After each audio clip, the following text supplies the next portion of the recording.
بسم الله الرحمن الرحيم. اهلا بكم مع الدرس الرابع في دورة البي اتش بي. النهارده ان شاء الله هنتعرف على التعليقات او الكومنتس في البي اتش بي.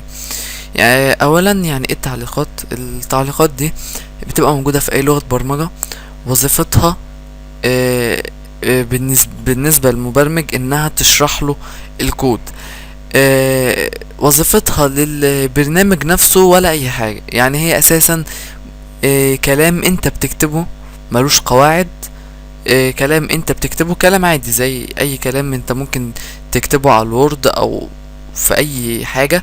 الكلام ده انت بتكتبه ليه؟ بتكتبه عشان تشرح البرنامج. طب انا هستفيد ايه لما اشرح البرنامج وانا شغال؟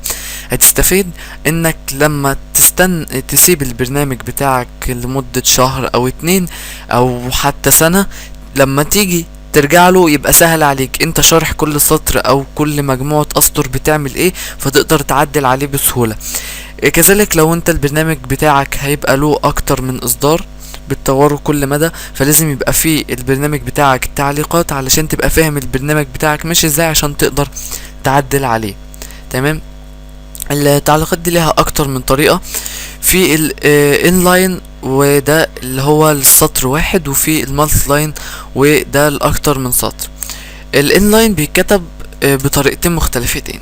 اول طريقة اللي هي الطريقة دي، بعد كده التعليق.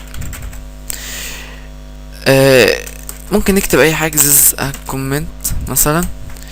طالما احنا عملنا العلامتين دول يبقى باقي السطر كله تعليق. يعني لو كتبنا هنا ايكو احمد مثلا بالشكل ده، ايكو دي مش هتتنفذ خالص. طيب علشان تبقى الصورة واضحة، انا هعمل حفظ للدوكومنت ده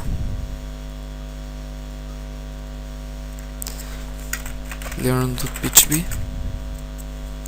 جميل.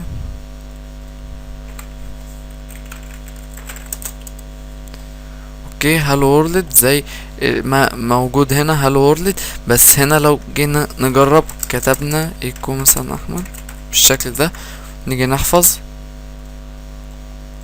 النتيجة متغيرتش زي ما هي. لو جينا كتبنا اي حاجة مهما كتبنا من برمجة، طالما جوه السطر التاسع ده اللي عملنا عليه ده، يبقى مش هتتنفذ. تمام. طيب افرض انا جيت هنا مسحت ده، وجيت بعد ما عملت الايكو عملت السيمي كولون طبعا، قمت عامل كده بالشكل ده.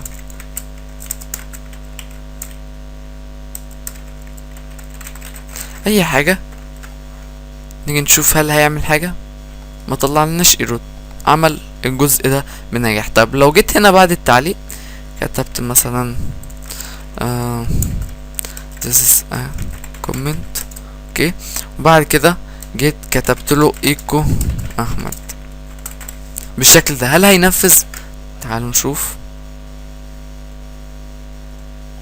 ما نفذهاش برضو. ليه؟ طالما احنا ماشيين في سطر، طالما وصل العلامة دي يبقى باقي السطر كله عبارة عن تعليق، مش هيجي جنبه، مش هينفذه. كذلك هنا الحال، هو هيدخل على السطر يشوف في ايه، لو لقى دول يبقى باقي السطر كله تعليق، يقوم ناطط للسطر اللي بعده على طول، يعمل جامب للسطر اللي بعده على طول. دي اول طريقة في الانلاين. كذلك الحال في الطريقة التانية اللي هي الهاش بالشكل ده. بعد كده نكتب اي تعليق وبرضه ينطبق عليه الموضوع ده لما يبقى في سطر واحد بالشكل ده. اخر طريقة اللي هي المالتي لاين، ودي بتتكتب كده، بنعمل الشكل ده، بعد كده ننزل، بعد كده ننهيه بالشكل ده. هنا الانتربريتور لما يمشي في الكود هيفضل ماشي لغاية لما يلاقي العلامة دي. هيلاقي العلامة دي مش هينفذ اي حاجة مكتوبة هنا لغاية لما يلاقي العلامة دي. يعني لو كتبت له this